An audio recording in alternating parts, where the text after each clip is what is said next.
Hey guys, ఎలా ఉన్నారు అందరూ? Welcome back to plus vlogs. ఈరోజు మనం మైసూర్కి వచ్చేసాము. మీకు మైసూర్ ప్యాలెస్ చూపించాలని చెప్పేసి మైసూర్ ప్యాలెస్ సంబంధించిన మొత్తం డీటెయిల్స్ మీకు ఎక్స్ప్లెయిన్ చేస్తాను. ఇది అంతా ఓపెన్ ఏరియా. మైసూర్ ప్యాలెస్ ముందుండేది. ఇది మైసూర్ ప్యాలెస్ బిల్డింగ్ కంటే ఈ ఓపెన్ ఏరియా అనేది చాలా పెద్దగా ఉంటుంది. అప్పట్లో ఇక్కడ మైసూర్ మహారాజు ఒడియార్ గారు నివసించేవాళ్ళు. వాళ్ళనే కింగ్డమ్ ఆఫ్ మైసూర్ అని కూడా అంటారు. వీళ్ళు మైసూర్ని ఇయర్ ఆఫ్ 1300 నుంచి 1950 వరకు పాలించారు. 1565లో మైసూర్ అనేది ఇండిపెండెంట్ కింగ్డమ్ అయ్యింది.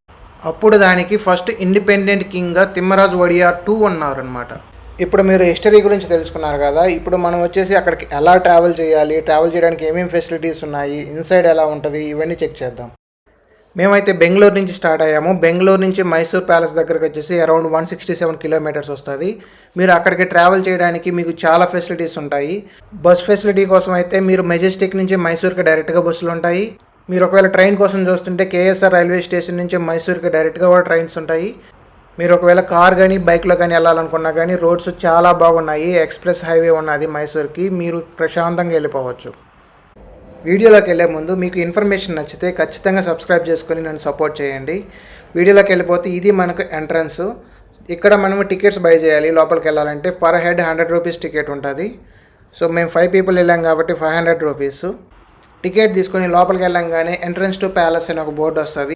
ఇది మనలాంటి సామాన్యులు వచ్చే ఎంట్రన్స్. కానీ అప్పట్లో రాజులు ఈ సింహద్వారం నుంచి వచ్చేవాళ్ళు. ఇక్కడి నుంచి వెళ్తే మనం డైరెక్ట్గా ప్యాలెస్ లోపలికి వెళ్ళిపోతాము. ప్యాలెస్ని ఫ్రంట్ నుంచి చూసినప్పుడు చాలా అద్భుతంగా ఉంటుంది. ఈ ప్యాలెస్ని ఇన్సైడ్ చూడాలనుకుంటే డే టైం వెళ్ళండి, లేదు అవుట్ సైడ్ చూడాలి అనుకుంటే నైట్ టైం వెళ్ళండి. నిజంగా అవుట్ సైడ్ చాలా బాగుంటుంది లైటింగ్స్ తోటి. ప్యాలెస్కి ఎంట్రన్స్లో మనకి మొక్కలు కూడా ఉంటాయి, పూల మొక్కలు. అవి ఇంకా అందాన్ని క్రియేట్ చేస్తాయి ఆ ప్యాలెస్కి. మనం ప్యాలెస్ లోపలికి వెళ్ళాలంటే మన స్లిప్పర్స్ని అవుట్ సైడే వదిలేసి వెళ్ళాల్సి వస్తుంది. దానికోసం వాళ్ళు బ్యాగ్స్ కూడా ఇస్తారు, అక్కడ పెట్టేసి వెళ్ళొచ్చు. సో స్లిప్పర్స్ వదిలేసిన తర్వాత మనకి ఇది లోపలికి వెళ్ళే ఎంట్రన్స్. ఇక్కడ లోపలికి వెళ్ళంగానే కొంచెం గేట్స్ ఉంటాయి, జనాలు ఎక్కువ వచ్చినప్పుడు కంట్రోల్ చేయడానికి. ఆ నుంచి కొంచెం ముందుకు వెళ్తే మనకి యాక్చువల్ ప్యాలెస్ వ్యూస్ కనిపిస్తాయి. ఇది ఏనుగు చర్మం దంతాలతో చేసింది. ఇలాంటివి చాలా ఉన్నాయి ప్యాలెస్లో. నేను మొత్తం ఈ వీడియోలో ఎక్స్ప్లెయిన్ చేయలేకపోవచ్చు, కానీ మీరు అక్కడికి వెళ్ళినప్పుడు నిజంగా వాటిని చాలా బాగా ఎంజాయ్ చేస్తారు. ఇది ప్యాలెస్ సెంటర్లో ఒక పెద్ద హాల్ లాగా ఉంటుంది. ఈ వ్యూ నిజంగా చాలా బాగుంటుంది. ఇది ప్యాలెస్ మొత్తానికి కూడా మంచి అట్రాక్షన్ ఏరియా. ఇది ఇంత పెద్ద పిల్లర్స్, ఇంత పెద్ద హాల్స్ అప్పట్లో కాబట్టి కట్టగలిగారు, కానీ ఇప్పట్లో కట్టాలంటే మాత్రం చాలా కష్టం. ఈ తలుపు డిజైన్ చూడండి ఎంత బాగా చెక్కారో. సో కానీ ఏంటంటే వీళ్ళు దీని మీద రీసెంట్గా కూడా పెయింటింగ్స్ వేశారు మళ్ళీ. ఇవన్నీ ఒడియార్ ఫ్యామిలీ మెంబర్స్ ఫొటోస్. అప్పట్లో ఉన్న వాళ్ళ ఫ్యామిలీ మెంబర్స్ ఫొటోస్ మొత్తం ఇక్కడ పెట్టున్నారు. ఈ ఫోటోలో మైసూర్ని పాలించిన రాజులు కూడా ఉన్నారు. ఇది క్వీన్ అలెగ్జాండర్ ఫోటో అయితే నిజంగా చాలా బాగుంటుంది. అక్కడ ఉన్నట్లో ఇదే చాలా పెద్ద ఫ్రేము. ఇంత పెద్ద ఫ్రేమ్స్ ఇంకో 1 or 2 ఉన్నాయి అంతే. ఇవన్నీ అప్పట్లో వాళ్ళకి వచ్చిన వెండి బహుమతులు. ఇన్సైడ్ డిజైన్స్ నిజంగా చాలా బాగుంటాయి. ఈ ఫోటోస్ చూస్తున్నారు కదా, ఇవి వచ్చేసి మైసూర్ రాజుల సైన్యం. ఈ ఫోటోల ద్వారా వాళ్ళు అప్పట్లో ఎలా బతికినారనేది మనం తెలుసుకోవచ్చు ప్యాలెస్కి వెళ్ళినప్పుడు. మైసూర్లో చాముండేశ్వరి టెంపుల్ అనేది చాలా ఫేమస్. మైసూర్ మహారాజులు చాముండేశ్వరి అమ్మవారిని కులదైవంగా భావించేవాళ్ళు. అందుకనే అమ్మవారి ఆలయానికి కానీ అక్కడ జరిగే ఉత్సవాలకు కానీ వీళ్ళ కాంట్రిబ్యూషన్ అనేది చాలా ఎక్కువ ఉండేదన్నమాట. ఇది వచ్చి శ్రీకృష్ణ జన్మాష్టమి సెలబ్రేషన్ ఫొటోస్ ఇవి. ఇక్కడ రాజులు, రాణులు అండ్ వాళ్ళ ఫ్యామిలీ మెంబర్స్ కూర్చునే ప్లేస్ ఇది. ఈ రూమ్ చాలా బాగుంటుంది. ఇది రాణివారు యూజ్ చేసే అద్దం అక్కడ అదే గదిలో. ఇది ప్యాలెస్ మధ్యలో ఉండే ఓపెన్ ఏరియా. దీనికి ఈ పులి బొమ్మలు చాలా అట్రాక్షన్గా ఉంటాయి. కానీ ఆ లోపలికి వెళ్ళడానికి అయితే విజిటర్స్కి అలో లేదు. అక్కడ నెట్ కట్టేసి ఉంటారనమాట వెళ్ళనివ్వకుండా.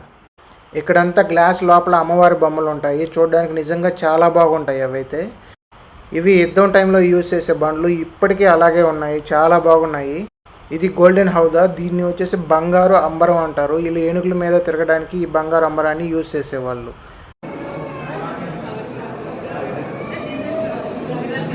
ఈయన కృష్ణరాజ ఒడియార్. ఈ ప్యాలెస్ మొత్తం కట్టడానికి ఈయన కీ రోల్ ప్లే చేస్తున్నారు. అందుకనే ఈ ప్యాలెస్ మొత్తంలో ఈయనొక్కటే రియల్ స్టాచ్యూ లాగా కనిపిస్తుంది. ఇది వచ్చేసి రాజులు ఇక్కడ నిలబడి ముందు ఏమన్నా విన్యాసాలు జరుగుతుంటే ఇక్కడ నుంచి చూస్తారు దాన్ని. ఇది లెఫ్ట్ నుంచి రైట్కి చాలా పెద్దగా ఉంటుంది. ఆ ప్యాలెస్లో ఉన్న ఫ్యామిలీ మెంబర్స్ మొత్తం వచ్చినా కానీ కూర్చునేటట్టుగా వాళ్ళు కన్వీనియంట్గా దాన్ని బిల్డ్ చేసినారు. ఈ ప్యాలెస్ మొత్తంలో ఇంకో బెస్ట్ ప్లేస్ వచ్చేసి ఇది. ఈ డిజైన్ చాలా బాగుంటుంది. అప్పట్లో రాజులు లిఫ్ట్ కూడా వాడారంట. ఇది దర్బార్ లిఫ్ట్ అని చెప్పేసి దానికి పేరున్నది అక్కడ.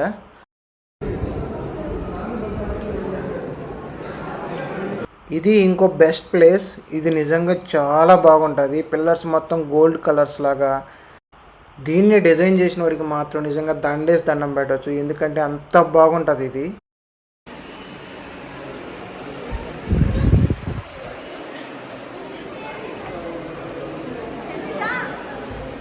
ఇది వచ్చి వెండితో చేసిన తలుపు. మొత్తం వెండితోనే చేసినారు ఈ తలుపు మొత్తాన్ని.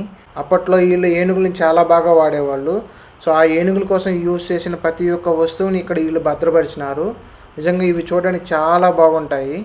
ఇవి ఇన్సైడ్ ప్యాలెస్ ఉండే వస్తువులు. సో మనం బయటకు వెళ్ళంగానే మనకు 2 గుళ్ళు వస్తాయి, మీరు వాటిని కూడా దర్శనం చేసుకోవచ్చు.